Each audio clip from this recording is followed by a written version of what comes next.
Okay, now I actually appreciate this look better. You Rise and Shine Saturday. Now that takes me to the question.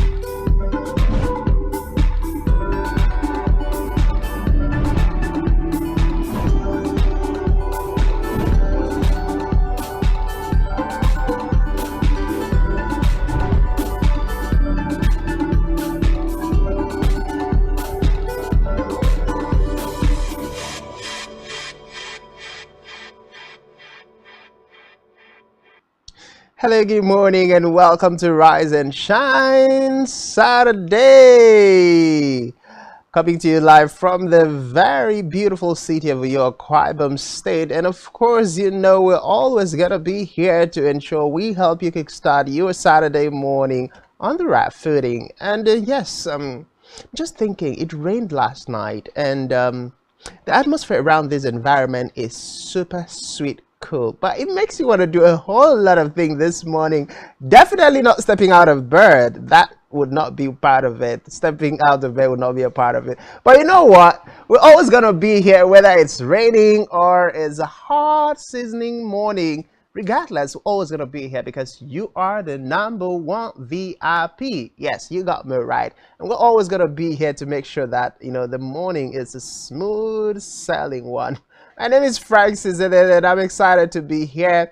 And guess what? Yes, you were thinking, where is that beautiful lady that's always beside him? Don't worry, you got to see her in no distant time. Sometimes we just want to tweak up things a little bit and ensure that, you know, we take you surprisingly. Surprise. Okay, so today is gonna be a bumper package as we will be taking you through the world of entertainment, from the music industry to the movie world. And yes, particularly in the movie world this weekend, there are lots and lots of amazing movies that will be premiering from today. And that's just, for me, I think that's just a way of the music world, the entertainment world, giving us something to ease the stress based on the fact that the elections that were supposed to hold today has been postponed for one more week, and that means we'll have to wait till next week, Saturday, being 18th of March. Attention was really high. So it's a beautiful thing to know that lots of movies, you can flip your channels, you know, you just keep flipping until you get to that particular movie that gets your attention, that particular movie whose storyline just keeps you captivated, motivated, inspired, and allows you to take your mind off the fact that, this time I should have been out at the polling unit trying to cast my vote for my preferred governorship or House of Assembly candidate. Yeah, right. Well, regardless, INEC have given us good reasons. According to them, they said they want to reconfigure the BVAS so that we can now have the state elections. Be that as it may, we keep waiting and keep watching and hoping that next week, Saturday, we'll be talking elections and we'll get it over and done with. And yes, I hope you have your PVC, and I hope whatever is making the round has not got you in the corner where you decide that you will not, you know, get to be part of what is happening next Saturday. And yes, I like to always ensure that, you know, your morning gets right. But there is this thought that just came to my mind, and I'd like to hear your thought as Nigerians from wherever state you are. What are your thoughts exactly about the INEC postponement of the elections, which of course has been shifted to Saturday, March? Reasons have been given. One, the PDP and the Labour Party presidential candidate took the electoral umpire to court, and of course, citing irregularities at the just concluded presidential elections. And yes, the court also gave its stand, allowing them to inspect the electoral materials that were used during the election. And shortly after that, we saw INEC head to court to demand for the permission to reconfigure the beavers that were used for the presidential elections so that it can be used for the state's election. A lot of persons have consistently reacted to the fact that this is not a step taken in the right direction, probably a move taken by INEC to ensure that justice does not prevail. I mean, we've had His Excellency Peter Obi consistently promise Nigerians that he is going to take back the mandate they gave him at the presidential polls. And yes, we've also heard Atiku Abubakar promising to ensure that justice is served. And these two men have raised a team of senior advocates of Nigeria, and that of Atiku Abubakar up to 18, and that of the Labour Party about 12 senior advocates of Nigeria. And Tinubu as well has also raised his own team of senior advocates of Nigeria. I mean, man, the words on the street is like, it is going to be a battle of the who is who in the legal profession. I mean, having like up to 50 senior advocates of Nigeria battle and slug it out in court. We have to see the best brain coming out to play. We definitely will wait to see what the outcome of it would be. But Nigerians are not celebrating. Nigerians are not happy. Nigerians are still waiting to see the outcome of the legal litigations as far as the presidential election is concerned. And meanwhile, there have been a lot of calls on INEC shortly after Ahmed Bola Tinubu was declared president-elect. The call on INEC is to ensure that the provisions of the Electoral Act 2022, particularly as it concerns the electronic transmission of results, should be implemented to the later as far as the state election is concerned, unless, of course, they want Nigerians to take to violence, and of course, we do not want that. I've seen a lot of videos, a lot of reactions from Nigerians, but then, as they want to urge us all, keep your PVC, go out, vote for your preferred candidate, vote based on your choice, your conscience, and not on stomach infrastructure or, 2 cubas of yam that has been given to you, particularly for our aged mothers and fathers. Don't do that based on how much has been given to you, but rather know that whatever decision you're taking will affect Nigeria. I was just waiting for that moment to come. And yes, surprise. And I'm just wondering. Good morning, beautiful. How are you this morning? Yeah, I needed to do that to you. One would think I went to the Bahamas. No, that's absolutely amazing. Good morning, Francis. Good to be here with you. Really, good to be here with you. And I'm just listening to you real all about politics, and I'm like, today now would have been up and running like somewhere in one local government doing the most. Hi, my people. Good morning, Nigerians. It's your girl. We are here. What am I? There's an English I want to use to say. The elections that was supposed to hold was holding me. But I've been released. Okay, please, let's just forgive her. Sometimes she just wakes up on that side of the corner and she feels like creating a lot of beautiful things. But maybe one of these days you create a very trending. Imagine that guy from last 25th February election who is reigning, who is trending right now for standing behind a collation officers and Sano LP. The guy is really trending, right? And I heard he came out to say he's surprised that he's trending, but just like that, in the middle of everything that's happening, you would see how Nigerians are interpreting everything. We just have a way of making things light in the moment, although not losing the essence of how serious they are. Have you seen all the songs about the presidential candidates, all the songs about money scarcity? Nigerians, we are dope, to say the least. As far as we are concerned, I mean, I give it to all of us. Yeah. As far as Nigeria is concerned, I give it to each and every one of us across the different generations, across the age line. Yes, across. Because the elderly, our parents have their own side. Wow. You've not seen the woman from Edo? Oh my, you need to listen to that one. I mean, that got me off guard. It caught me off guard. And I'm like, hello. So nobody's left out in this country when it comes to finding a way to just let out the stress. Yeah. And it was. But if I have to be, from the streets and just take a look at that story, that clip again. We talk about witches and wizards a lot in Nigeria. You go to prayer houses, it's either your mother is a witch or your father is a witch or your mother-in-law and all of those stories. And, they keep making it look like the witches and wizards, they have so much power. But when the power is needed, we are not seeing the witches come to action. So it's a critical question. The same Nigeria. Are they not? Because this money policy, did it affect them? By God, Francis, yesterday I trekked. See, we all define girl like this. I can feel your face. I trekked in this town. Sorry, I yeah? didn't find a single place to withdraw a kobo. Sorry. So as it stands, you're even looking at when you're done with work, how do you get home or how do you get about your activities? I have been thinking, I checked though.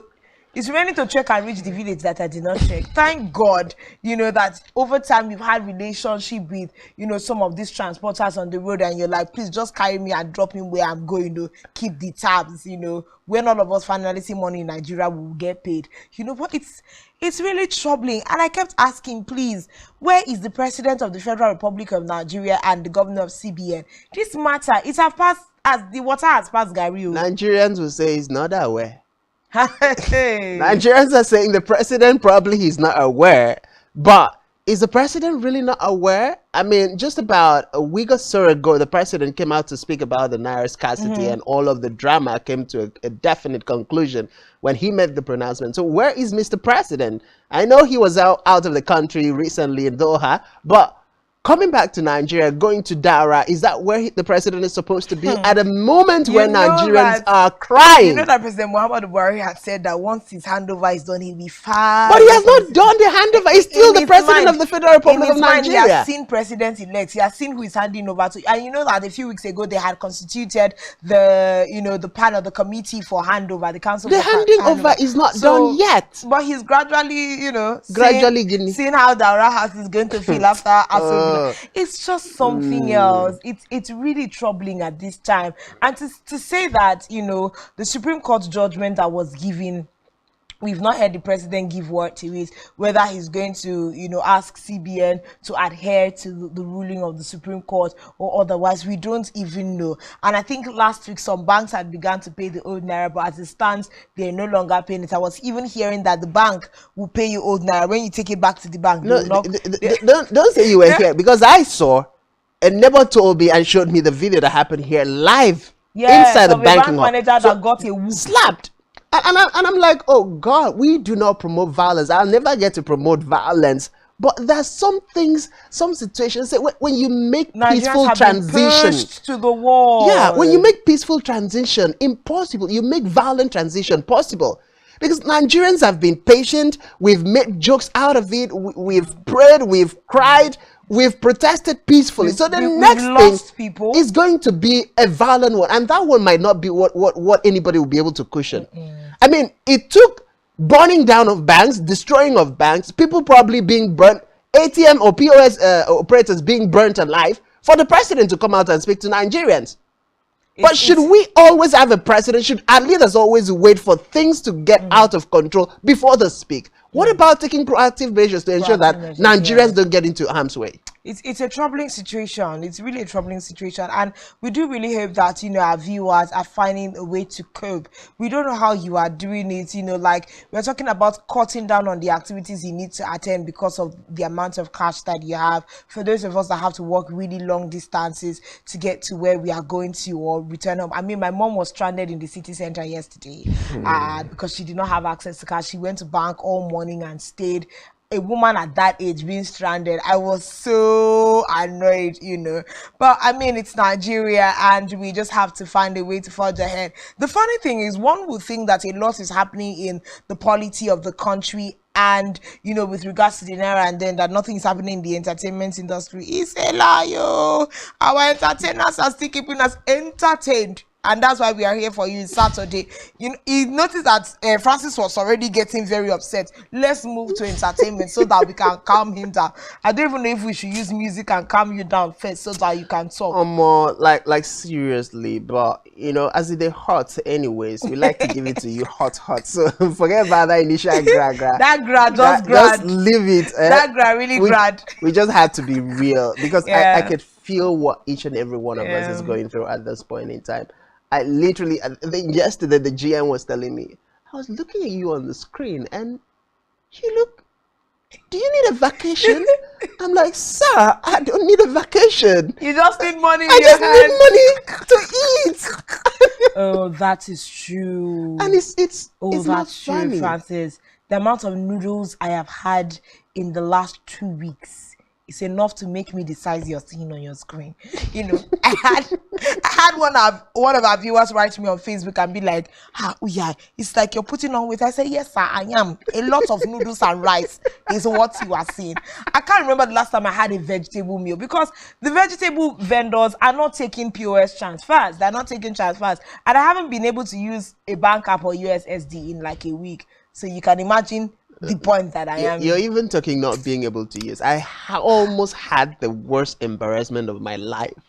Walking into an eatery, making the order. Oh my no, I made the order. It was packaged, packed, and then I gave my card. And guess what? They're sorry, we do not accept First Bank card. Ooh. And I'm like, hello, excuse you? So what do I do with this food? I say you have to pay for it. I'm like, okay, now this is where the trouble will start. Is either you accept my card or you return the food. Reasons for selecting the banks that I said the cards are not paying. Oh yeah. And it took an extraordinary grace of God, the God that does not disappoint the children, for somebody who knows me to just walk and I'm like, hey, Francis, what are you doing here? I'm like, my dear sister, this is my situation. I say, oh yeah, they don't worry. And the person ended up paying for my meal. Yeah. And I'm like, okay, so what if somebody didn't just walk in at the nick of time? Well, at the end of the day, trust me, the restaurant would have taken their food because it's nothing you can do about but definitely now. Even I fight it for Sia, but anyways, I wouldn't fight anyways. But anyways, so moving on to entertainment. I think I'd like to take this particular story. Sorry, we have come again to a deal. Yes. The way we always decide which story we want to take. No, I like to take this particular story. Now. So, you know, Uncle Portable, let me call him Uncle.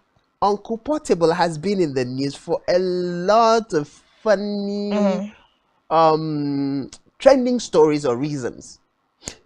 This time around, he's come out with a beautiful video telling us a very lengthy story. But let me cut it short.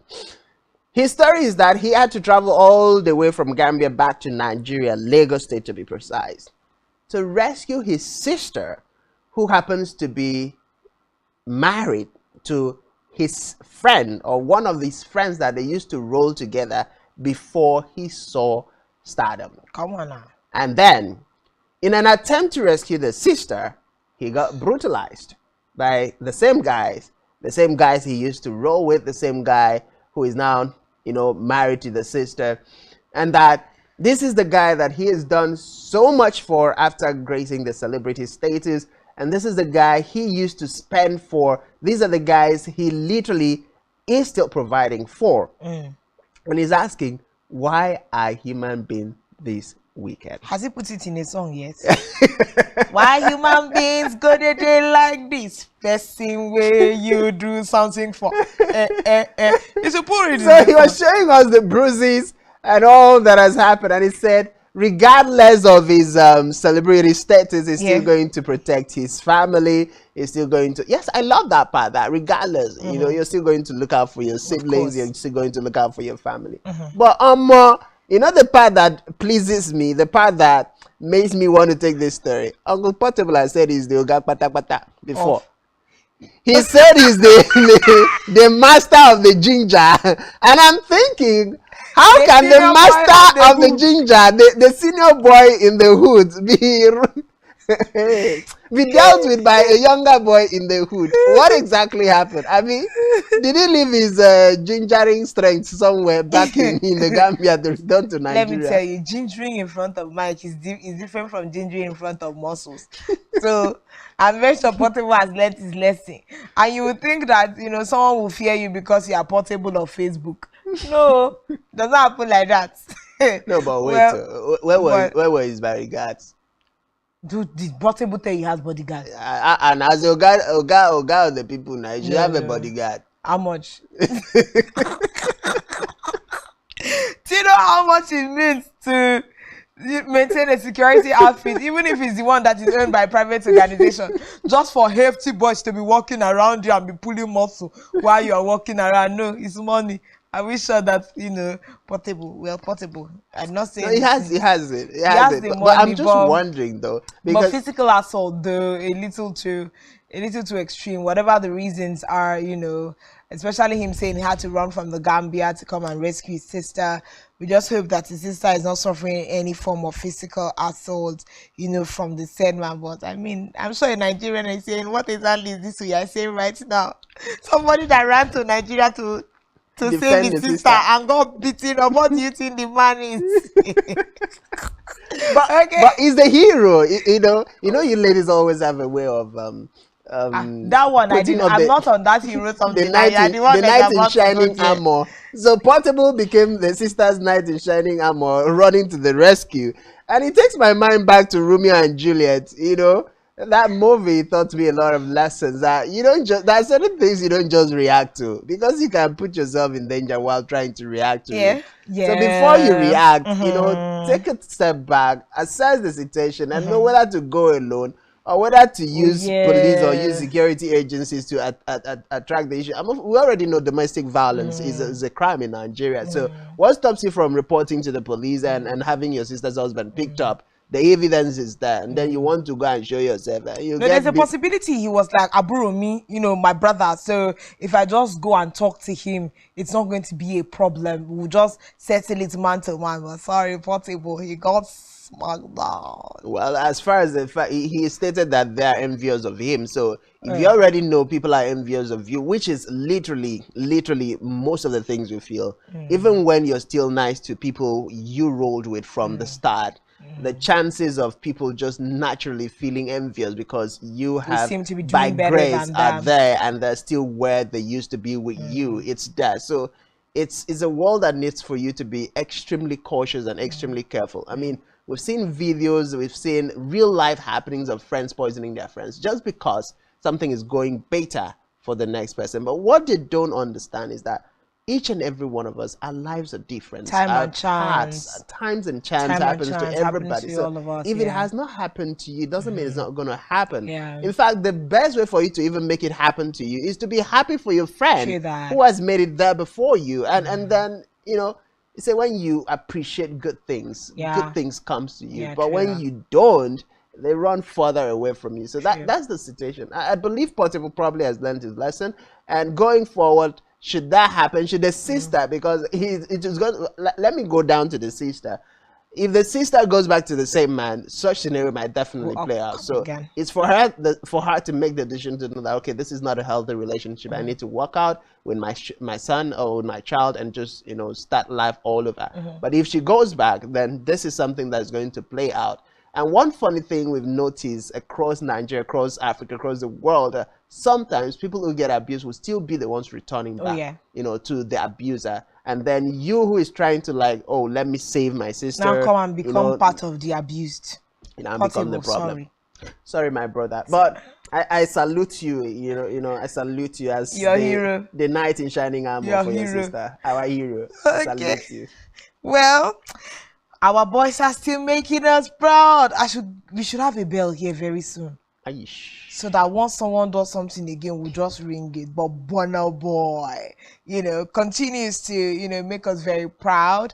Of course, our Nigerian music sensation, Burna Boy, has added another remarkable achievement to his illustrious career as his latest hit single, Last Last, has sold over 1 million units in the United States. This tremendous feat was reported by chart data. Of course, they usually will put together all, how music is doing in the United States. And Burna Boy had been awarded an RIAA Platinum Plaque for the sales of Last Last in the US. We're talking one song selling out in the millions in US dollars, not Canadian dollars, US dollars in the America. Well, you're talking about Last Last. It was one of the leading tracks on Burna Boy's 6th album, Love Damini, which of course was released just last year, and is an inspiring song that a lot of persons got to relate to. Yeah. And when you're talking about Burna Boy, he's said it severally that he just wants to, live his life, make music, and enjoy life. So I think literally that's what's happening. I wanted to raise smoke on Burna Boy's head just now. Please. You know that 25th of February election, he came out and was blasting those that called him out for not voting. And you know, we're like, but this cannot even affect his fan base with his music and all, because if you think it now, his song is selling out in the US. Anyway, I just thought it and I said it out loud. But it's beautiful. But then why wouldn't he vote? I know Why? I know ask you to stretch the No, I won't conversation. stress it. But looking at it, Files. Bros is earning US dollars. Leave that in. Files has come out to speak about this voting and celebrities and voting, and then celebrities who support tribalism, and he said they should be the ones who should be bullied. And I think looking at Files and judging his statement categorically, it is very beautiful. It is actually something that is because celebrities are influential people. They have a way of redirecting mindsets. They have a way of changing the narrative. So when you, as a celebrity who have fans across the different ethnic or tribal divides, you are now supporting tribalism. You're now supporting ethnic segregation. Then you are already like people will say iPhone Pro Max or Pro Max whatever size of trouble. Like people will say, okay, you're doubling or you're tripling the aftermath effect, the repercussion effect of that belief system, because everybody who is your fan knows what you're projecting. So if you're projecting tribalism, everybody knows, okay, tribalism is something that I need to project. Unless a few persons who have, who know how to think for themselves, grown past just swallowing everything hook, like, and sinker. So to that extent, you are one of the biggest problems we have in Nigeria. And if you look at the society we live in, everything is always going down the path of tribal sentiment, religious sentiment. What's the other thing? It's not just that. Gender sentiments, and then you keep listing the useless vain sentiments that people just use, and these sentiments only come up when they want something that pertains to their interest. Wow. How many? I keep asking the question: how many politicians whip up any of these sentiments when they are sharing their respective allocations? They don't. When they're on the table shaking hands and laughing it out, how many of them whip up those sentiments? That's very true. Nobody does it. But anyway. But when they're looking for votes, when they're trying to get one favor or the other, they bring out the sentiments, and then people that can't think for themselves will just jump on it. Jump on that sentiment and lose it all. Well, at the end of the day, Burna Boy, we still celebrate your great feat in the music industry. Your songs are doing well. In the last 1 year, he's bagged a lot of awards. His songs have continued to chart tops in the US, and several other recommendations that he's gotten. So it's a big win for Burna Boy at this time, and it's also a very big win for the Nigerian entertainment industry. When we look at returns that he brought from foreign exchange and all of those other times that the likes of Burna Boy will bring their US dollars to do events in Nigeria, we believe that they are economically affecting the country positively also. So if you like, make votes, you will still chop your money. Right. Anyway, let's move on from that story straight up to Files, the bad guys. Well, and you were just talking about Files. Yeah. Okay, and you've even taken the story. There's no need to even go back there. But here's the thing. Here's the thing about this. Files coming out to speak should be a message that the celebrities, Nigerians, and people across the divide should get to understand. There are certain things that once you achieve, in fact, not just because you've achieved that celebrity status, but particularly when you've achieved that status, there are certain things you cannot say. Even if you have those sentiments buried in your heart, you should never allow it to be made open publicly for people to know. Something should not be made public because of the status that you represent.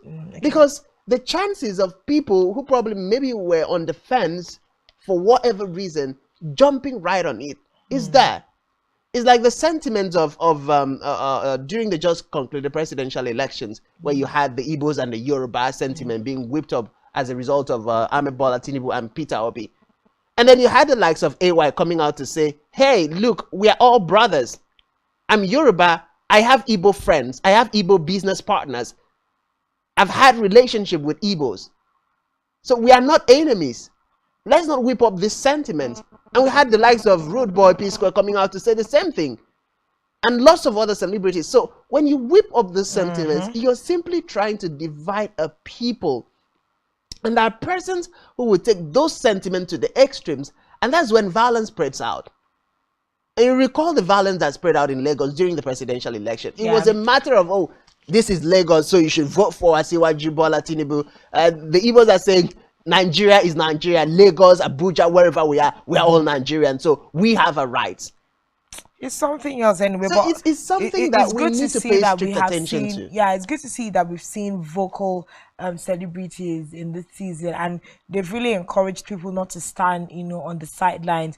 It's either you have a cause to effectively represent, or you just keep quiet. Don't come out and with all of influence seem more confused than the rest of the people that we already have and see that are confused in the country. So at this point, it's a big shout out to the likes of Files and what is his precious name, the comedian Macaroni. They've really stood out in this past season. Even Chioma Akpota in the just concluded election. Yeah, she was one of those people that Nigerians celebrated as one heroine because of certain things that she stood out and represented during the election. They really fought a good fight. So we have celebrities that are doing right by influence, and there are some others that still need to catch up on the lecture. Is either you're representing a good cause, or you just absolutely keep quiet. That we can't join you with whether you're here nor there is important than we see you on the fence. I think that's what Fowles is trying to say right there. Okay, moving on to the very next story. Big Boy still in the Nigerian music and entertainment industry. Long time no hear the name of Davido on the scenes. He's been rather quiet since the death of his son. Of course, we would hope enjoying his new marriage to his darling, but we see him, Davido, Tiwa Savage, Yemi Alade, Burna Boy, Wizkid, selling out shows at this time, and I think it's a big thing. I don't know how to say, but it will sound cliche, but the guys in the music industry have really been doing amazing in the last 1 year. It's been like back-to-back hits for them, selling out arenas. I think that was last year where we had Davido, before the death of his son, sell out the O2 Arena in London, and several other things like that are happening. But it's good to see them. I don't know, this seems like a collaboration that they're going to have, okay, just basically all of them are, pushing out music in their own way, and even when they get at it, they are able to sell out these arenas. Yeah, and it's good to see that they have followership. We were just talking about influence. You see Wizkid going to do something, you see the turnout. You see Tiwa Savage, I'm trying to remember the name that they just gave Tiwa Savage.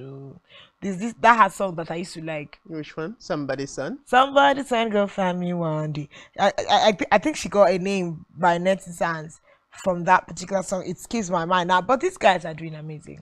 Well, as far as Nigerian Afro pop and Afrobeat is concerned, Nigerian musicians have taken it to the next level. It's one thing for you to host a show at an arena, but it's another thing for you to host a show at the multiple, in the thousands capacity arena, and then you end up selling out the arena.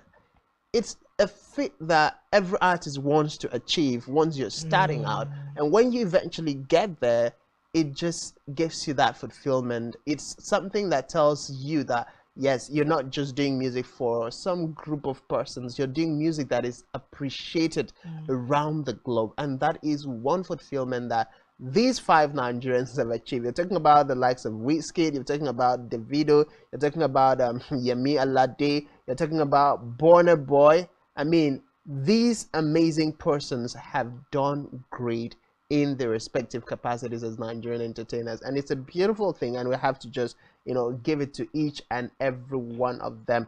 And it's also a source of inspiration to the up and coming artists, because when you look at people who have gone ahead of you, and you see what they have been able to achieve, it means you're going to have to double up your efforts. You're going to keep dreaming, you're going to keep aspiring, and eventually, if you don't give up, in the words of Burna Boy, I just want to keep making music, making people happy, and living my life. As long as you keep making music, you keep making people happy, someday you're going to sell out the O2 Arena. Someday you're going to sell out the most prestigious arenas across the world. And the more you do it, you're not just doing it for yourself, you're also doing for the incoming generation. And that takes my mind to voting, but I like to skip going there because I don't want to even dwell there. Like this, leave us with this voting thing is just coming and going and coming and going. Can we even get it over and done with? It's just entry. Even when we are done with the elections, you know that the conversation is not going to stop for the next month. I mean, we already have a backlog of election tribunals loading, so be sure that you're going to find it even inside entertainment jet. But moving on to BB Titans. Now, I have a very funny heading for this BB Titans story. A lot of people are asking, really, BB Titans is holding, that's a Big Brother show is really holding in this season, you know, because when you go like on status streets, netizens, you know, people are asking, who is really watching BB Nigeria these days? Some others will argue that people are watching, but it looks like the viewership has really, you know, it's dropped. Really dropped because of the things going on in the country. And I feel like the average young person is like, you really expect me to be watching Big Brother now as an adult when things are happening, just people fighting and speaking English in the house. You're not spending naira that you cannot see to subscribe and be voting for people that are doing what we don't know. Well, but the truth is, there are still some persons who are following Big Brother like their TV life screen. yeah. Like literally, I have a neighbor just behind my next door neighbor. It's 24/7. You say, you know what, my brother, since the country is hard, there is no food. There is and nothing. This is a man. Yeah, let me just stay here and ease my stress away on this screen. The fight, the argument, everything happening. It just helps me, so let me stay here. I'm like, okay, bro, I understand. So there are people like that who literally are they still stay glued to the TV watching the Big Brother Titan. But I love the twist. You know, initially along the way, Big Brother now made it look like it's going to be a collaborative thing. And then all of a sudden, boom, it returns to individual battle. And everybody like, what? We didn't see that coming. We didn't see that coming. But guess who took the bull by the horn? Kosi just started our own talk show right inside. So you're looking at a show inside a show. And trust me, I would say that's one of the most amazing idea that I've seen at the Big Brother so far inside the Big Brother. It's an intelligent twist. It's an intelligent risk. And it's like flying on that platform already. So before she even exits the Big Brother Nigeria house or the Big Brother Titan show, she already has a show that is already making waves. It is easy for her to build on that brand and just flow on in the entertainment industry. And kudos to her. Just kudos. That's a really intelligent move, I must say. Well, the pegs for those that watch Big Brother Titans. But then the events are happening on Sunday night, where we're supposed to see double evictions, you know, in the pairs. But Big Brother now introduced the plot of, you know, single people going on in the show now. So a new plot twist has been added. After weeks of group sessions, Biggie has dissolved all pairs, meaning the competition is back to being solo game, and each housemate is officially on their own. Just stress the you sell yourself, or you come back to Nigeria, or go to South Africa, or go to Tanzania, or wherever you came from. Now, the housemates had been paired with members of the opposite sex last month. The new announcement was made shortly before this week's Head of House Games, which came with another plot twist. So, you know, speaking of the housemates now that has decided to do a show in the show, that's another way of selling herself solo to, you know, the viewers and the voters. Because I mean, if the episodes she's churning out are really interesting, educative, and insightful. You're going to have people want to keep her in the house just so that they can keep following her podcast or her vlog, you know, inside Big Brother. So that's it's an absolutely beautiful strategy. You think, how did she pick up on that just, you know, like a week into being dissolved from pairs running the race? Yeah, so it's cool. Well, it goes back to being creative. It goes back to thinking on your feet. It goes back to looking out for yourself and knowing that it's a competition. And then when it comes to competing with other people, you just don't have to look back. You don't have to slack. You just have to be on top of your A game. And that's what is happening. And I see a lot changing if she maintains the tempo that, you know, the talk show has already gathered. I see a lot of probably endorsement, or should we say sponsorship, coming for the show. I see her even starting the show immediately after stepping out of the Big Brother Titan house. And it's an amazing thing. Really an amazing thing for her. Well, I guess so much has been said. We've taken you round the world of entertainment for the first laps of our discuss this morning with the G's and the Amebo, and a little bit of emotional touches here and there. Yes, so Francis, it's time to go simmer it down. It's time to go, you know, knock you down a little bit with a beautiful group of music. And I hope we can get some of the music from Yemi Alade or Tiwa Savage, Burna Boy, Whiskey, and long time no Davido. Yeah. All right, take it away, guys. Let's go for a short break. We'll be right back. Stay with us.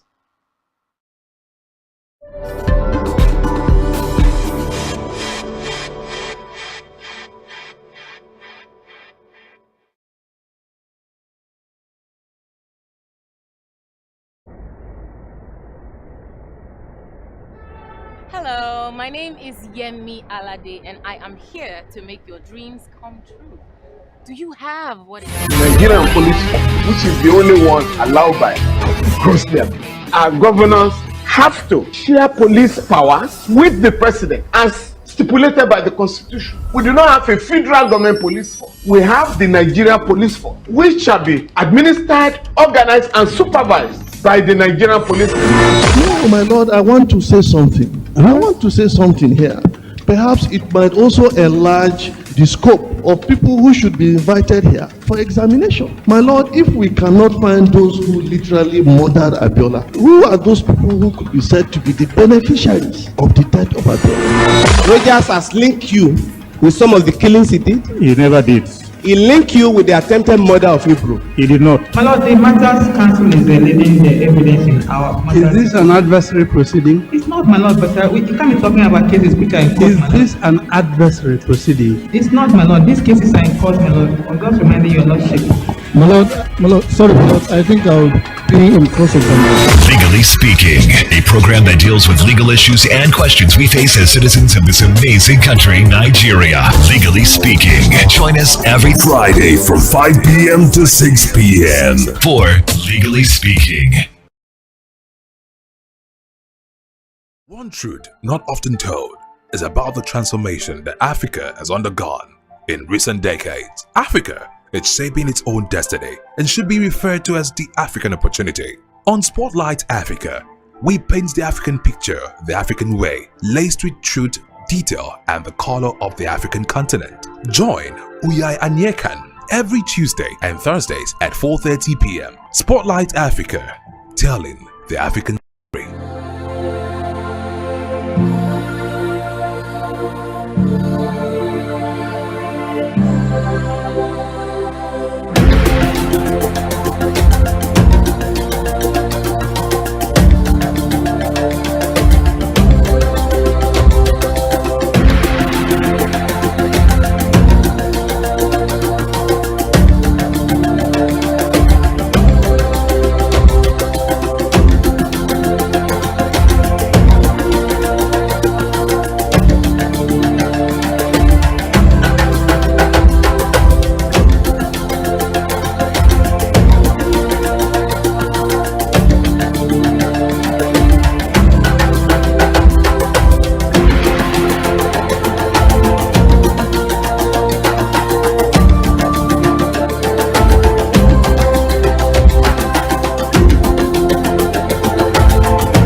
day, we bring you up-to-date information on topical issues affecting the common Nigerian. From issues on politics, Hello, Nigeria. I remain committed. security,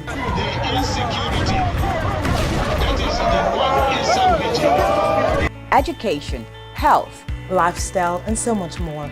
Join Janice Kobum and Riaa Anyeken every weekday from 7 a.m. to 9 a.m. on Rise and Shine Daily, exclusive on Spectrum Television.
one allowed by Muslim. Our governors have to share police powers with the president as stipulated by the constitution. We do not have a federal government police force. We have the Nigeria Police Force, which shall be administered, organized, and supervised by the Nigerian police. No, my lord, I want to say something. I want to say something here. Perhaps it might also enlarge the scope. I'm not an early riser. my. Don't So be pranked. emotional. No, I'm not. I struggle every morning to be here. Yes. But that was Yemi Alade's straight. We had two Yemi Alade songs back to back. What's this last one that we just played now? Tell somebody. Oh yeah, tell somebody. Well, some people were shaking behind yes, so the I was scene really and, like the only thing they didn't do was the acrobatic display though. nah, there's no space. There's no space. There are machines like all over. Where do I do some acrobatic moves? Well, But yeah. Speaking of being an early morning person. Okay. You know what? I'm the most alive in the afternoon. I'm not functional in the morning. I'm not functional at night. And yeah, you're functional. I'm only functional in the afternoon. So I really don't know how I survive through life, but here I am. I make it through nonetheless. But it's a beautiful thing. It's yeah, a beautiful we thing. tried. And I think Yemi Alade, they're just watching that video clip just tells me about her energy, tells a lot about her personality, tells a lot about her vibes when it comes to music. And you look at all of those things, there's no reason for her to not sell out, an arena. There's definitely no reason why she can't sell out an arena. The lyrics, the music, the energy that is communicated through these songs, the fact that people can actually relate with the lyrics and all of those things, are part of the reasons why they keep selling out across, arenas and stadiums in the world. Well, I'm waiting to sell out my own stadium and my own arena. I'm sure you come, right? You wonder what I'll be doing in those arenas. Wait for it. Wait for it. All right, let's move it to the rest of the stories that we have on. I wish I could tell you people a secret. Should I tell you people? It's about Francis. Should I tell you? I should not. Okay, I'll leave it to you. Any day you see plenty music. Moving on now, Mildred Oko's La Femme and Jola's debut on Apple TV. That's what I'm saying. Any day they see plenty music, they should know it's you. Oh yeah. Oh my God. Well, so Mildred Okonkwo, neo crime thriller La Femme and Jola is now streaming on Apple TV. The film's North American distribution is made possible by a recent deal that expands its reach beyond its initial release in sub-Saharan Africa. It is set in a bustling metropolis of which city? Lagos State. I feel like I've seen this movie. The film, The Woman and Jola, is a psychological thriller story of a young investment banker who falls for a femme fatale married to a wealthy gangster, eventually throwing his life in disarray. So, there you have it. A love story that pictures you against some of the strongest, some of the most brutal kind of scenario, but, it's like, I'll die for love. I feel like I have a hang of love-related movies. But the beautiful thing about this is this movie was written by Nigerian-British scriptwriter Tunde Babalola and directed by Mildred Okwo. Now, Rita Dominic, Nontobasi, Creed Ihewe, amongst others, were first... Yeah, the movie was released in 2021, actually.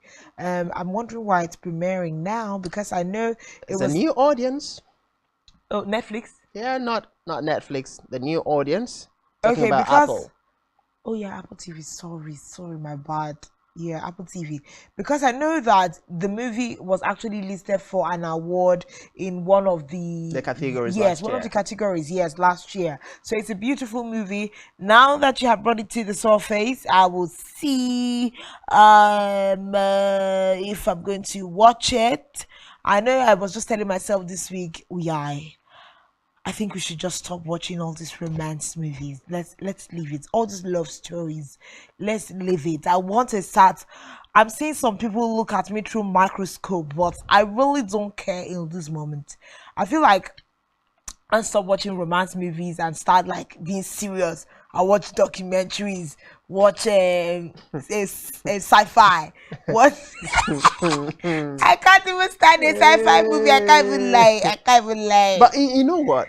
I only watch it when I'm in company of others. It's actually an amazing thing to be able to flip through the different genres of movies. Do you know how long it took me to watch Wakanda? The part 2, that's the name now, Wakanda Forever. You don't know. I started it the first time, like it was dragging. It was eventually when I pulled myself and then I got into the middle of the movie and then enjoyed it. But it was a hassle. So all those like, Wakanda is released today, let's go there. We are not going with you. Well, I think it's about time we infest you with the spirit of watching movies so that you won't have to miss out. Because you're missing out on a whole lot of amazing experiences. I mean, yeah, I have some mentors who teach some really amazing things, and I like how they go back and trace it to a movie that they watch. I was listening to one yesterday, and she just quickly did a 300 what's the name of that movie? 300 Empire? Spartacus? Yes, not Spartacus, 300 Spartans, yes. Oh my, that is another beautiful one. Yeah, so she was teaching about something, and then she just quickly went, used the movie to arrange. Funny enough, why I really don't like investing in movies, one, I don't remember them after watching it. Oh, yeah. So I feel guilty for watching. Receive the anointing to remember. I actually feel guilty for watching movies because I don't remember them after watching. So I feel like I just wasted time. Most movies are like between 1 hour, 30 minutes, 2 hours. I really feel guilty watching movies because I feel like, what a waste. But then I like how some people watch it and they're able to, like relate it. Loads of sci-fi movies, Avatar, and all of those things. I just have some mentors that are really amazing with those things. But this movie looks like something that will have my attention. I like Not So Bossy. I like Not So, and sometimes that's how I watch movies. It has to be because you have a fine dude you want to has to be some Lucius Carter. The Lord help you. The Lord help you. But here's the deal thing for me when it comes to movies. Apart from the fact that I write stories or I love movies, I that happens to be a part of my artistic personalities. There is literally no movie you watch that you don't learn something from, or you don't pick something from, either to help you live a life, or either to how not to. How not to, and also to help you twist and plot your own story as well. Okay. In terms of writing. Okay. So it takes your mind back to, I've seen this. Maybe you could be writing a story and you've plotted your story to look like something, and then you're watching a story and you're seeing that and you're like, no, I can't do this again. Somebody else has done it. So let me look for a way to re-gig my story, to retweak my story. Knowing what's already available and what's missing. So it's always an amazing thing. So from the from there you move away to I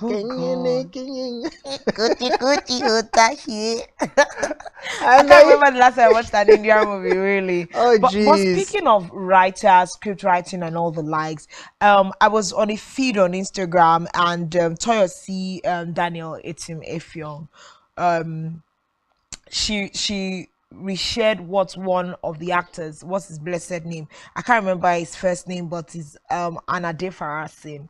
He was writing about the fact that Hollywood has carved a niche for themselves with the kinds of stories that they're selling to the world. When you see sci-fi, when you see, that's just some things that they have infused, the things that they're selling to the world. You see Korean movies, they have what they're selling to the world. Bollywood has what they're selling. They're selling family, they're selling culture, that they have what they're selling. But he was of the opinion that Nollywood seems not to have found the particular niche. They have not found the story that they are exporting to the world. We are a little bit here and there, all over, everywhere, but what exactly are we exporting? What do people expect if they are looking out for a Nollywood movie? What are we planning to teach the world? And I think he was saying, the entertainment industry is moving up. the whole space is navigating. How ready are we to find our place in the world to be able to communicate something that is effective, sells Africa and sells Nigeria effectively, and like we always say, entertainment, music, and movies always help to set agenda. So they were just saying script writers need to be able to find that space that they need to be in Nollywood. And I think that was really profound for me, if you ask. Well, I would beg to differ. When you look at the Nigerian society, we're a diverse, multicultural environment. And each storyteller, each writer is coming from a different perspective. It's coming from a different viewpoint. It's coming from a different story background. It's like last week when we were talking to Dr. Ike, and you look at Akwabam, for instance, and the stories emanating from our respective communities that has yet to be untapped. So if you're now looking at a projected particular direction of storytelling, of films, of a particular genre, you're not going to see it. It's not going to come from a society like Nigeria, with all the different cultural background, the different stories that we have across the different localities that we all come from. So seeing that united kind of one narrative story being sold out is not going to be there. But talking about selling our culture, each and every story coming out of Nigeria has a culture from Nigeria being sold out to the world. Talking about our way of life, our lifestyle, all of those are being sold out there. Talking about even our stories. When you go to Asaba, you always see the Asaba guys and the Igbos are talking about the juju, all of those stuff that is coming out from there. You go to the Yorubas, you see their movie about the gods and the love stories and all of that. You come down to the Akwa Cross region, you also see about our love stories. You also see about the wars. You see the folk songs, the folk tales, and all of that. So it's going to be, then you go to the north, you're still going to see a different kind of storyline. Now, one of the stories that got me during the that story was Up North. Now, remember Up North? Yeah. Banky W and going to the north to do his NYSC, the son of a wealthy man going there against his wish. Really like movies. Yeah, the way you tell it after watching it. No, I have to. I love it. Okay. So literally, yes, I love movie because I kind of sometimes just have fun just sitting down, replaying those movies after I must have watched them. I go through those stories and it's a beautiful thing. And particularly, that used to make me popular back in the secondary school. I know now, because you have done it because I'll just remember, you guys, can you remember when Francis sat us down here on this Rise and Shine set and told us a Nollywood movie? I couldn't believe my ears, God.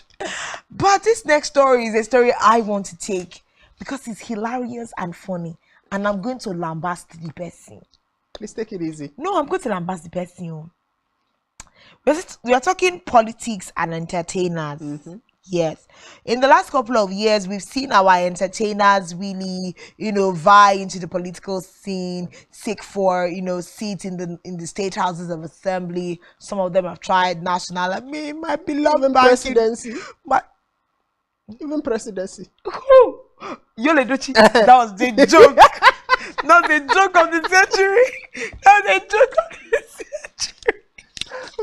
But before I let you continue, all of these entertainers, when they were running for the respective position, they always told us, as they acted in the movies, Nigeria was in total disarray. Nigerian politics, the elite and all of that. And they came with the mantra, we are jumping into the industry. We're jumping to politics to change things. Well, it's over to you. Well, I wanted to cry a little bit about my Banky. No, please don't cry. Banky, I'm so sorry. See, this is an open voice note to Banky.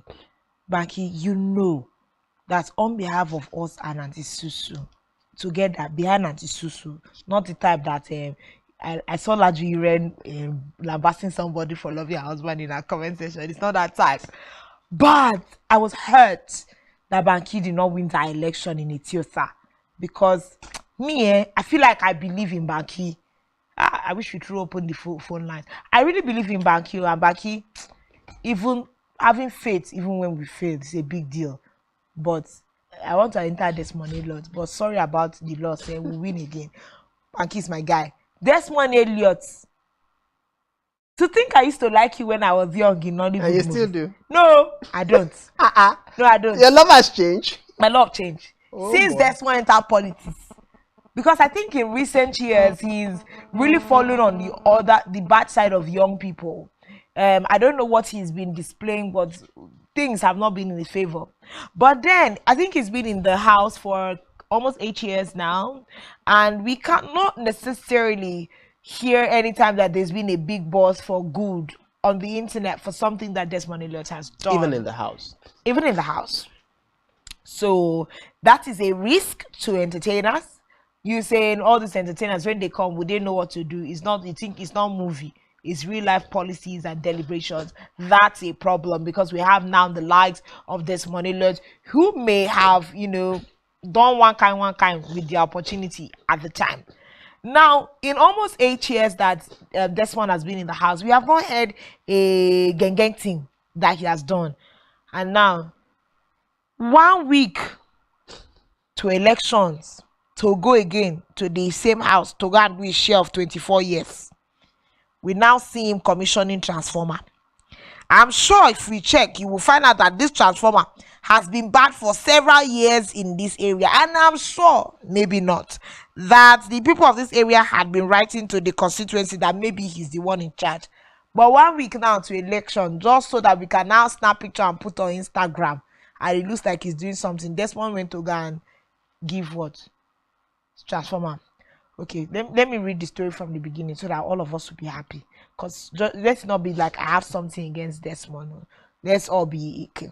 So, Desmond Elliott, who is running for a third term in the Lagos State House of Assembly race under the APC political party, has donated transformers to his constituency that he has been leading for 2 terms. Now, sharing the news on social media, he said, I am excited to announce that new high-capacity transformers have been installed in Surulere, bringing reliable electricity to communities that have long needed it. Point of quote, long needed it. Exactly. You did not allow it to drop. He said, listing the names of areas where he had installed them. However, okay, now let me read normal people. However, many are not quite happy with his gesture, as they termed it a vote-seeking gesture. In the same vein, media personality Dotun has taken a swipe, that's like a lash, a spank at Desmond for his act of installing transformers in his constituency just days before the election. Dotun reacted on his Twitter page, sharing a post that reads, take this part? I'll share it just because the story is entering all of us. Desmond, that couldn't buy a power bank for his constituency, suddenly buys 8 transformers all at once, few days to the election. Isn't it obvious that these guys don't care? Desmond, import and export. I pray that someone will humorously make him how do I say it? Someone should humorous, you know, the kind of thing that they did to Banky. It's not that I'm happy about Banky's own, but the way Banky's own happened, it should have been Desmond served that blow, not Banky. Because it doesn't make sense. These are the problems that we have with the leaders of a country.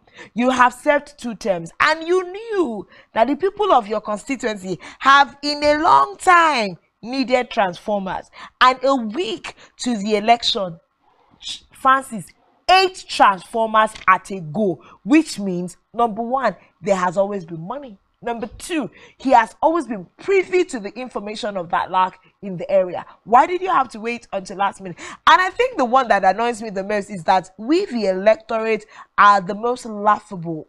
Because of this gesture, there are going to be people that will go sentimentally and go and vote for him. Why didn't he do it in the first 2 terms that he's been in office? He's seeking for a 3rd term, and a week into that aspiration, he comes to, buy your votes by buying you a transformer.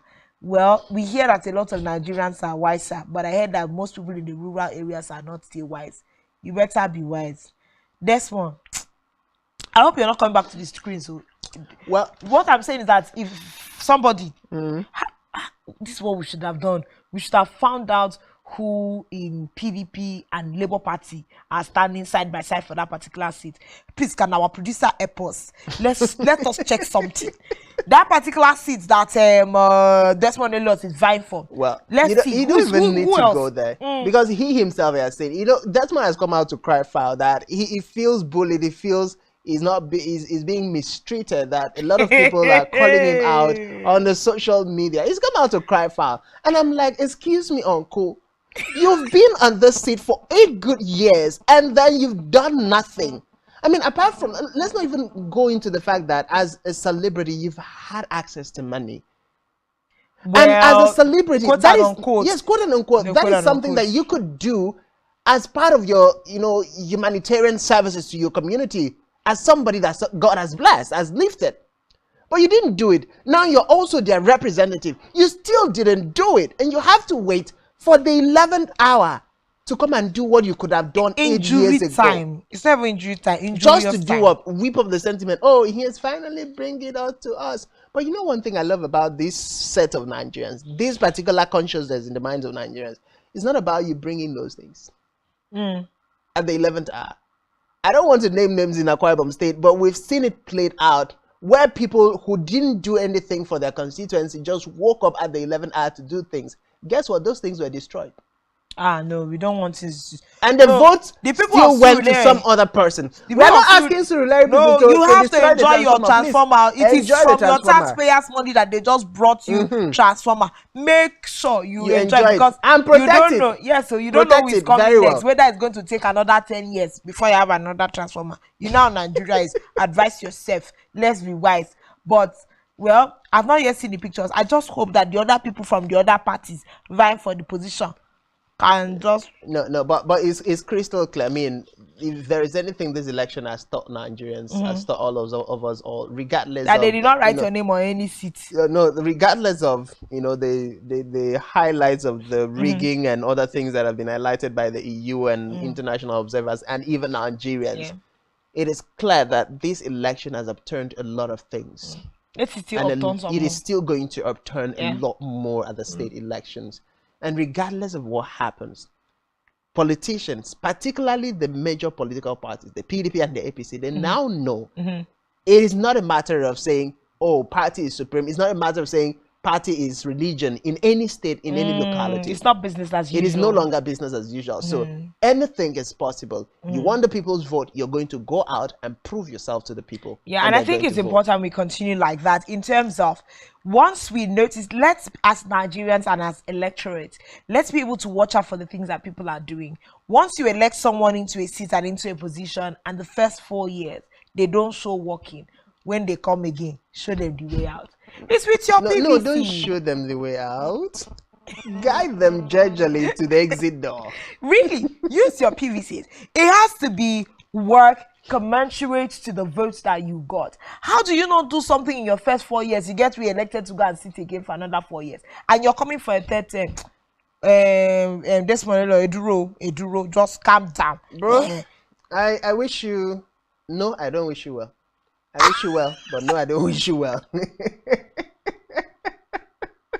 Get what you deserve at the post. No, seriously, I am wishing the people the best of luck, and I'm hoping that the people at this will time speak. It's Nigerians over the Nigerians few. over politicians. Yes, really, because if you wanted to keep on representing your people, I don't have any problem with you wanting to go back, to the House of Assembly.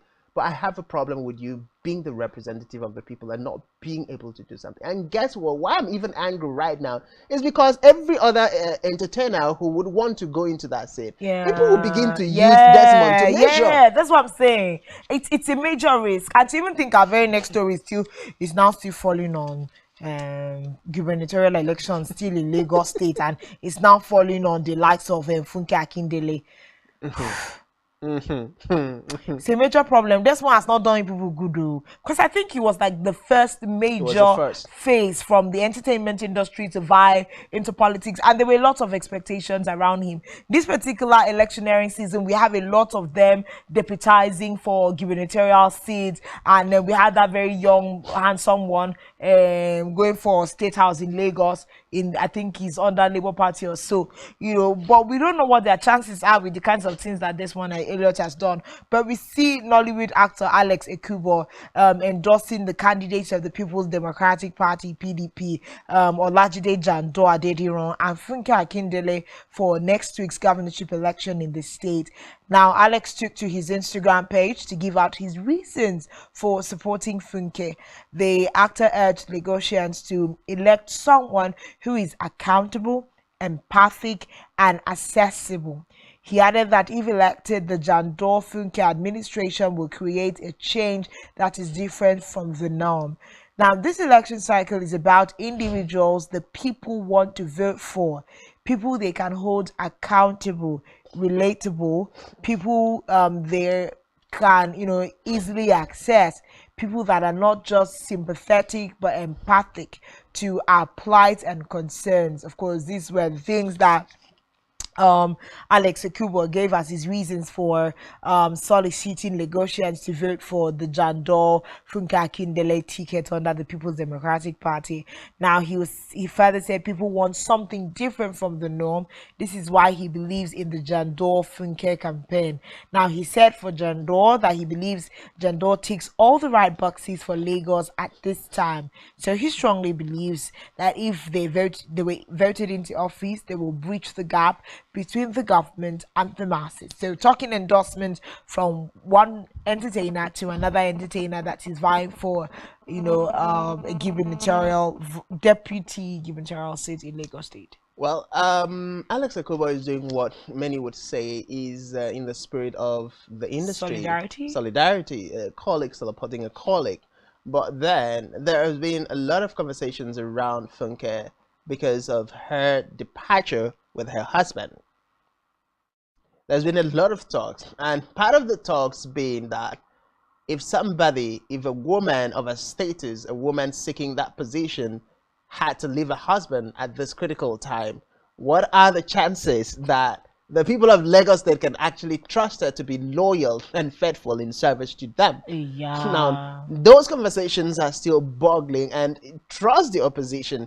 It is going to be a major propaganda machinery that is rolled out consistently. That conversation can also really just rile me up right now. Because how do you summarize someone with the failure or success of a particular area of your life? Do you know what went? Do you really know what went down between she and her husband? Knows. No, we do not. And we only know the version that was fed on social media. Exactly. But then you still can't walk away from the fact that it's been stated, even in the Bible has said one who cannot keep his own intact shouldn't be trusted with leadership roles. And that is where the propaganda machine is coming from. But if you look at it that way, Funke, yes, she has a lot of followership. Yes, she might have the goodwill. She might have the good heart to deliver to Lagos State. But this is a question that she needs to address. It's a question that she needs to address. And the same is applicable to even Tonto Dike, who is also a deputy deputy governorship candidate of a political party. So but if the women can get the work done in spite of what their personal relationship history is, why don't we trust them with the work? I mean, first of all, we're talking of deputies, not the pointsmen. They're literally just going to be seconding the first man. So it's not like they are steering the entire leadership of Lagos State or River State where Tonto Dike is. I think we should cut people some slack. Like, it did not work in. See, where relationships are concerned, it is not the absolute responsibility of any one party. If both parties do not put their hand on the plow and walk, the marriage or the relationship will fall apart. So we do not know if Funke Akindele was the working party and her husband was the one not working, or if her husband was the one working and she wasn't working, and eventually the marriage fell apart. You can't take the rest of her life to that. Now let's go to her work ethics.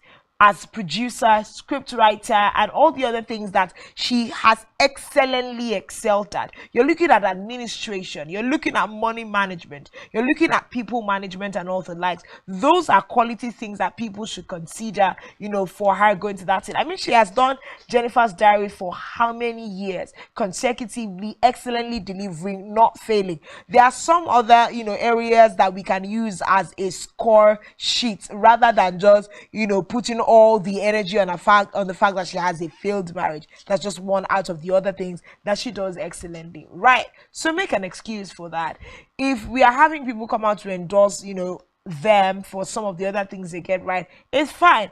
Maybe the conversation might have been stronger for me and held more sway if you said that's that quote and unquote, because I really don't buy it. I'm just saying it because it's English. If they were, you know, if they were vying for like the first seat, like the gubernatorial seat themselves, then you might say you really want to have, you know, like a male figure that she's accountable to. But well, if you want to follow that thought of that line of thought, it's still a big question, because the number one citizen is the governor. The number two is the deputy governor. So if a deputy governor happens to be a woman, doesn't have a man she's accountable to. What if she was single? What is no. Remember. Let's be honest. What if she was single? You won't force her to get married because she wants to be a deputy governor. You won't force her, but that's not the case yet. And then you also have to look at the differences here. You're a deputy governor designate, meaning you're always going to be with the governor, or most times doing things around the governor. So look at the part of the wife. Which wife? There's also been the indication, there's also been this argument that, well, the wife, or would the governor's wife be okay? Out of the wood. Yeah? People a lot of conversations. People know what is right for them. There are a lot of conversations around that. And why are you insecure if you are the first lady? Hello, why shouldn't you be insecure? Why should you be insecure? Why shouldn't you be insecure? No. Should we really have this conversation right now? No, we should. The Bible says that anyone who wants to build a tower should first of all sit down and count the cost. This is how I always tell people. If you know that you're going to get married to an influential person cut across all kinds of industries, you better sit down and count your cost. Number one, if your spouse is always going to be in the face of people, interacting with people, you better build the emotional stability to handle the flies that will be seen around them. You can't go around suspecting everybody, including your husband's deputy, because she's a female and has no husband. Hello, they are walking. Well, that is a good argument. Thank you. But then, you can also take away the fact that as far as politics is concerned, there have been a lot of insinuation, there have been a lot of stories about what politicians do with their midnight meetings with women. But it doesn't there have been a lot of those stories. So it's not even about a question of the wife being insecure. It's about the reality in the space that define themselves. But in as much as that is, I think what Funke owes Lagosians is to prove to Lagosians that, yes, this part of my life may have failed, but I am not responsible, or I share part of the responsibility for its failing. But you guys need to know that it takes two to tango. And when the other is not, the success of that marriage did not lie only on Funke Akindele. Once she's able to establish that, she must have taken out a very big propaganda toll from the opposition and be able to gain the minds of Lagosians. That's the responsibility for her and the media team. And if she's able to do that, then she would have been able to shut the other way out. Well, let's see as it goes at the polls. Let's not also forget that the Lagos State gubernatorial seat is actually tightly contested. We have Sanwo-Olu, who is looking at returning to the seat. We are having Jando and Funke Akindele, who, to be very honest, make a good candidature for the People's Democratic Party. And we are looking at the Labour Party guy. That is coming up very strong. Yeah, Vivo Rhodes. He's like, like a storm emerging, something like the feel of Peter Obi in Lagos State, right? So let's just see how it turns out. Whoever wins, may the best man win in Lagos. Lagosians, shout out to you. Next week Saturday, let's see what you turn out to us, and we will be right by your side. Well, okay, this one, you wanna take it? Yeah, I wanna take it. Take it. Okay, so JJ Okocha has been phenomenal as far as the world of football is concerned. I mean, this is one man who literally dribbles from post to post, scores from post to post, and has placed Nigeria on the world map in terms of football. They call him the football king. Well, he's done significantly great for Nigeria. He's done well for himself, and he's what most people would call the living football legend. Well, guess what? Showmax is bringing all of JJ Okocha's childhood back to life through an animated series. Can you beat that? My goodness, this is good. I feel like I should have already had children to just give them this. This feels good. JJ, the chosen one. And then we have him in the white and green, jersey there. And that was his number 10. Yeah, number 10. When he played. Oh my goodness, this is good. It's nostalgic. I hate animations, but I'm going to watch this one. Ooh, I love the fact that there is always an exception to everything in life. Yeah. And this particular exception, I can't wait to get the experience out of it. I just can't wait to get the experience that will come out of it. This is good. But it's a beautiful thing. It's a story that is going to inspire a lot of young people. It's a story that is even going to serve as a model for even footballers, parents, and all of those. Because I can literally just travel down. I know I've not listened to a lot, and Okocha has not been in the news for telling us truly a lot about his, growing up. Like we've had other, footballers tell us about their historical background and how they started.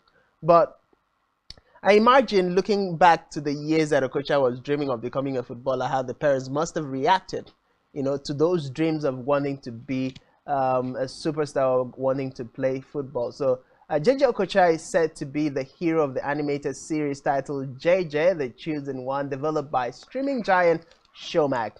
JJ, the Chosen One, reimagines the childhood of the Nigerian football legend Austin, an 11-year-old football-loving schoolboy blessed by animals with their abilities, becomes the superhero JJ, who tackles, poachers, and guides his school football team to victory. The voice actors for the series is led by Prince Onyigwe, who plays JJ. The stellar cast includes Chinedu Ikedieze, Samuel Ajibola, Eric Obinna, Maria Soje, and Lexan P. Peters. And of course, Pamilarin Ayodeji. The official soundtrack features music from veteran Nigerian performing artists and vocalists of all times. Waje.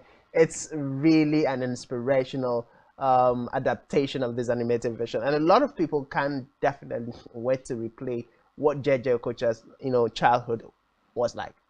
I think one of the most beautiful things is being able to immortalize our legends when they're still alive. Exactly. Being able to write and tell stories about them when they can see, and relate with the impact that they have brought to the world. So, across all levels, this is really nostalgic, and I think it's a great feat right there by Showmax, trying to immortalize JJ Okocha, tell a story for the younger generation, encourage parents, that have children that are not interested in mainstream life to be able to harness their giftings at an early age. I think this is going to be one movie that now we have something good to add to the catalog of things our children can view as an encouragement, as a dream builder. So I absolutely celebrate this one, and I personally look forward to watch my first animation maybe in a couple of years actually. So this is great. It's a great one, and I like this next story. Okay, congratulations to JJ Okocha for giving us something to talk about in Nigeria. Of course, that also means that we are going to be exporting history to the rest of the world, and that's amazing. And the first Nigerian kind of history in a really good way, and I do hope that we have more people that live up to that. I remember that was last month. We had, I think it was Mikel Obi or someone who came out to applaud a member of their team who he said was not spoken of so much in the light of all the things that he does for their team. The names are mixing up. It's between Mikel Obi and there's another Michael guy. No, there's a Michael guy who is Ghanaian. He plays in Chelsea. And the names are mixing. But, one of his teammates came out to say, this other guy does way more than we give him praise for on the team, and it was really beautiful. So I'm saying that we can look at more of these kinds of histories written about people across different sectors of life. Yeah, but this very next story, I like it. When people are entering themselves one-on-one on matters arising. Remember one girl that we entered some years back? Her name is Regina Daniels. You know, that young fair lady. Now Regina Nedmoko. The way now was heading there. I'll have to give you the back end while we're entering her. So she was in the buzz 2-3 years back for getting married to a man in his 60s, closing in on 70s. So she got married to him and she's the baby girl of his life, getting weekly allowances in the millions. So this girl now, okay, let's be fair, she was born. This young woman now says that Nollywood is not safe for young girls. Let's be fair, she could have different reasons for coming out with that statement. You know, let's get into it. So renowned Nollywood actress and film producer Regina Daniels Umoko recently stirred reactions online after she stated that the movie industry, also called Nollywood, is not safe for young girls. Remember, we knew Regina Daniels as a child actor. Regina disclosed this in a video she shared on her Instagram page, where she called on celebrities and movie producers to put an end to child labor and keep the industry secure.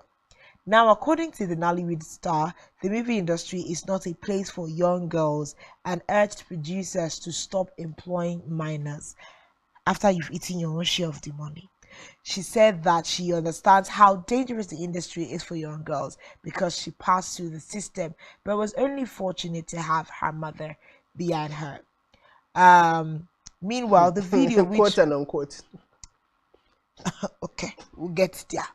Meanwhile, the video, which has stirred reactions among Nigerians, also caught the attention of popular music producer Don Jazzy and other celebrities as well as fans. Now, Don Jazzy expressed gratitude towards Regina for coming out to speak on the matter. Other celebrities who reacted also appreciated her for offering her advice regarding the matter. So, there are like different reactions, and I really like us to take the reaction because, of course, on Don Jazzy's side, Don Jazzy's like, okay, this is a great, matter that you have brought to our attention. I know the likes, but there are different, sides to this coin. The other side to the coin is the fact that, Auntie Regina, after you've eaten your own share of the money and, found fame, grew to the point where you could marry a net, quote or not quote, right?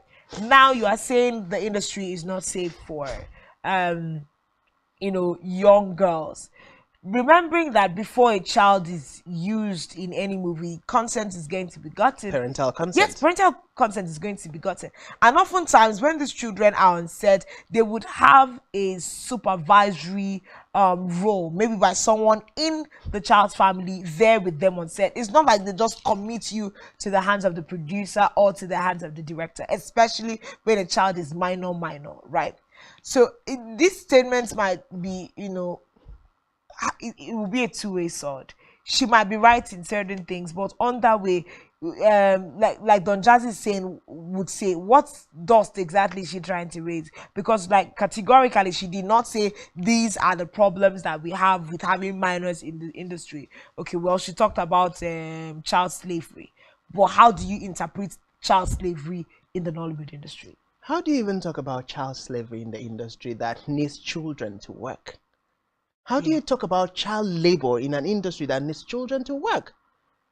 You yourself, you started out as a child actor. Exactly. And there are many, not just in Nollywood. There are children actors in Bollywood, there are in Hollywood, there are everywhere. And you're coming out to criticize that. What reasons are you telling us? And asking that they should put an end to the use of, child actors. If we put an end to child actors, if we put an end to having those categories of persons on set, who are the people who are going to take on those roles?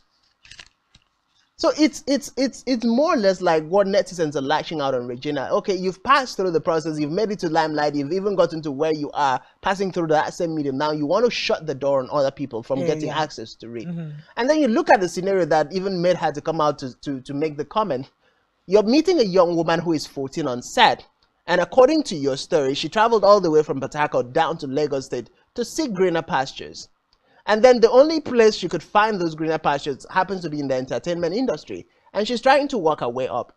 And you're saying, okay, she doesn't have anybody in Lagos. She doesn't have anywhere to go to in Lagos. So she just sleeps around with everybody who could offer her a breathing space to lay her head. And then from there, she moves to the movie set. So you yourself, with the positions that you have, with the wealth that you have, when you found that young woman, what have you done to show that, oh, her environment is not healthy. What she's currently experiencing is not healthy. You've done absolutely nothing. And you're coming out to the social media to crowd out. To what extent? It would have been a different thing if Regina had said, oh, you met a young woman there. Yes, we know the streets of Lagos is hard. You meet this young woman who left Port Harcourt, probably to meet someone in Lagos who eventually failed her. And she was like, I will never go back to my parents. I'll never go back to River State without making it to the limelight. That's a decision she made on her own. And then we have to even look for, it's not to take words from your mouth, but we have to consider why a 14-year-old would take that decision. Will be moving out of family to go find greener pastures at 14.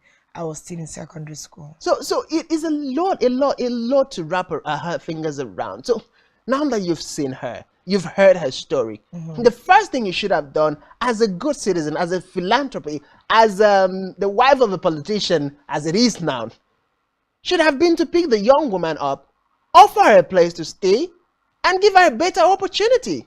But you didn't do that. You're coming to tell us that Nollywood is not safe for young girls under 14. For crying out loud, auntie. There are young women who are making a living. I've been on different movie sets. I've seen makeup artists who are within 12 and 18.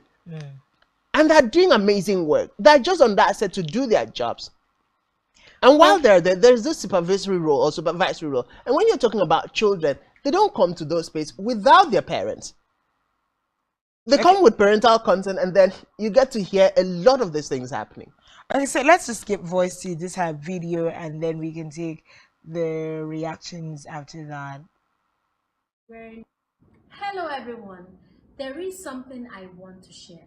It's a story I wouldn't like to share, but I have to, because there are things that I can't put an end to alone. It takes a collective effort to do so. I went to location and I met a young girl. She was wearing a short skirt and a crop top, and then she walked up to me. I was like, good morning, auntie. I said, good morning, how are you? She said, fine. And she turned and she was like, auntie, do you need the mirror? And I was like, mirror? No, why? Who are you? And then she said, I'm the makeup artist. I looked at her.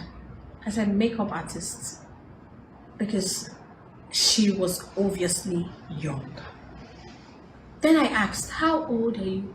She said, I'm 14 years. I said, okay, who is your madam? I asked, who is your madam? Because something inside me desperately wanted to believe that she was under the guardian of a woman. And then she said, no, not my madam, my oga. I said, your oga? So I said, are they paying you? What are you doing? She said, no, that she just wants to learn work. Trust me, I know the industry.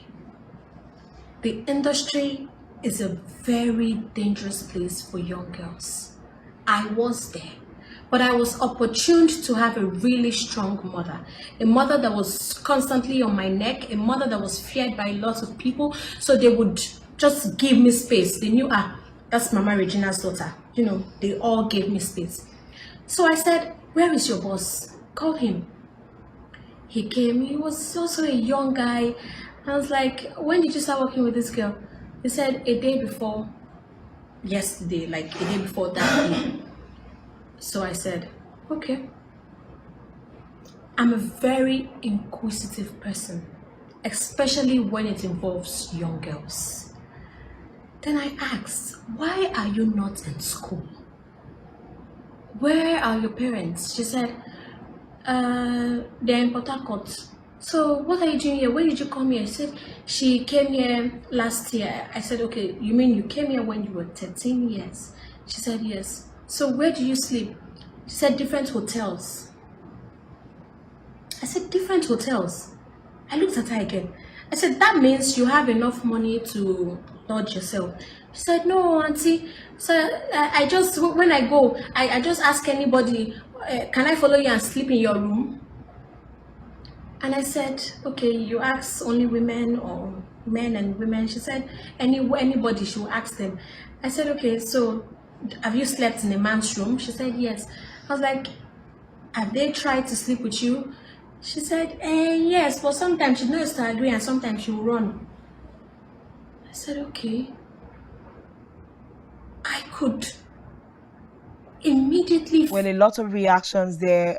Everyone is privy, and it's okay for everyone to have their opinion. She was concerned, but like Francis said, she has a greater burden of responsibility to make sure that that girl does not remain in that circle, especially because she is blessed with resources to be able to do so.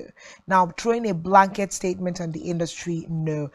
So let's just take one or two reactions. We have quite some reactions. Someone also sent us a reaction via WhatsApp. So Frank Hottie says, "Now only you fit give me relationship tips. Now I go listen." Edith Marcusa, instead of listening to the wise words, she's saying busy scolding her. Check yourself. Oh well. W7089 says, coming from a young girl that married her grandfather, I beg, go and sit down. Well, those are netizens. Those are a lot of reactions really, but at this time, like I said, yes, she can be. They may be truth in what she's saying, but don't throw the baby and the bathwater out. Exactly. Yeah, it might not be that bad. The way you're painting it now, you would not have been in the industry. The truth of the matter is, having been in the movie industry, I know that we've talked about sex for role in the industry. We've talked about all of those things, nasty things that happen in the industry. We know those things are there. But the fact that it's there doesn't mean you just come out and throw an open blanket and condemn everything that's happening in the industry. As a person who have yourself experienced it, I expected Regina to say, okay, I took the girl and did X, Y, Z for her. What about taking her under your mentorship? Especially as a now what you are now an the wife of a senator. No, that's not even what I'm talking about. What's a celebrity? Not a celebrity. What do you call it? An alumnus. She's an alumni of child actors. Exactly. Yeah, so they could now put her as the chairman of the Child Actors Guild of Nigeria. And then she provides mentorial roles. Really. It's just a two-sided coin. So we have this reaction from Mohammed sent to us on WhatsApp. Mohammed is from Meduguri, and he is referring back to Desmond Elliot's story. And he said, "Good morning. I think the politician that donated Transformer had little sympathy remaining in him. The fact is both the politicians and the electorates are birds of the same feather." I agree with you. All are Nigerians. The politician knew with people like Professor Mahmood Yakubu at the helm of INEC affairs, people's mandate doesn't matter. For the electorate, instead of going for the credible candidates with moral standing, they go for candidates that would instantly provide them stipends due to the scourging poverty. Now, that's Mohammed's words from Meduguri, and he couldn't be farther from the truth. Nigerians and their politicians, to a very large extent, are cut from the same fabric. Okay, that is exactly true. And for the 1 minute or so, it's not entirely now, just a sect of people. A sect. Yeah, I know. It's a sect of people, but a significant number of persons are on that other side of the divide. There are plenty. There are plenty. Because they're the type of people that are selling you 5,000 for 3,000. No, 5,000 is even much. 5,000 is even much. They're the type of people who get one chip out of yam and 200 naira bulk of onions and then vote somebody to destroy their life for the next 8 years. Come on now. But God will help us out in this country. So, according to Business Insider Africa, there are some countries in Africa that have been considered by ranking to be the top 10 powerful countries. And surprisingly, just looking at the list, I feel like weeping right now. Because our dear beloved country, the giant of Africa, is not among them. So we have Egypt standing at 43.0. We have South Africa at 42.5. We have Morocco at 39.2. Mauritius South Africa, my 38.0. Seychelles 36.9, Tunisia 36.4, Rwanda 36.2, Algeria 36.0, Ivory Coast 35.9, and of course Ghana 35.5, standing at the world ranking 92nd position. Now, if you look at all of this, these are countries. Yeah, but those sound like majorly African countries. Yes, it's strictly for Africa. The top 10 most powerful African countries. Oh no! You should have said it better for me to understand. That hurts. Nigeria is not among the top 10 African most powerful countries. Oh no, they didn't do that. No, I don't agree. They didn't You don't agree? No, the statistics. Okay, now you're doing like the government who would say, you know what? We know the statistics are there, but these statistics have been inflated. No, but the statistics. What measures are they looking at? What exactly are they using to evaluate these countries as the most powerful countries? Because I don't think, in all honesty, that you can do an evaluation of the top 10 most powerful countries in Africa, and Nigeria is not even 10. All right, so Global Soft Power Index, a data insight organization, collated a list of the most powerful countries in the world. This list contains a total of 120 countries and was determined based on 11 matrices and a survey that had over 100,000 respondents in over 102 markets. Now, according to the organization, the Global Soft Power Index incorporates a broad range of measures which in combination provide a balanced and holistic assessment of nations' presence, reputation, and impact on the world stage. Well, the indices for calculation would be the reason why we would have that kind of evaluation. And when you say that you set aside 100 persons across industry, well, the 100 persons might have just had a bias. 100,000. 100,000. They still must have had a bias. Really, there is no way we can have that evaluation and not have Nigeria at number 10. Now you're being a patriotic citizen. No, I'm not even being patriotic. I mean, look at it. We're talking of Nigeria.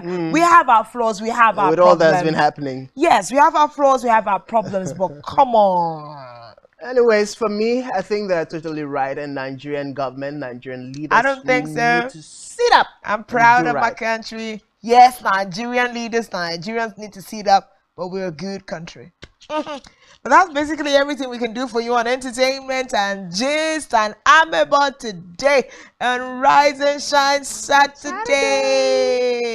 Hope you've had a good time. I've been talking for 2 hours. I feel like my stomach is cringing. So this is where I'm going to tell you bye-bye. I'm going to look for a hot akamo and akara if I will see Naira. But my name is Riaa, and it's been a great delight to do this with you this Saturday morning. I do hope that you have a very, very, very splendid weekend. I'll see you again next week. And I am Frank Cizeded. Forgive Riaa, she's not going to see you next week because it's going to be election.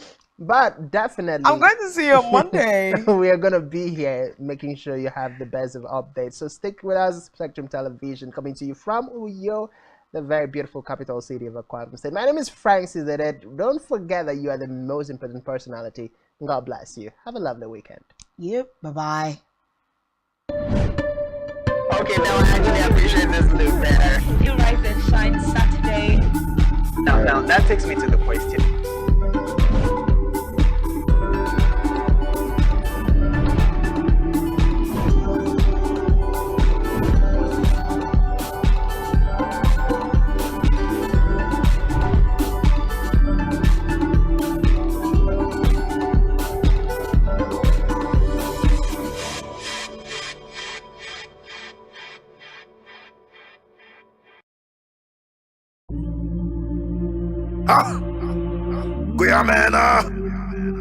I heard that you're looking for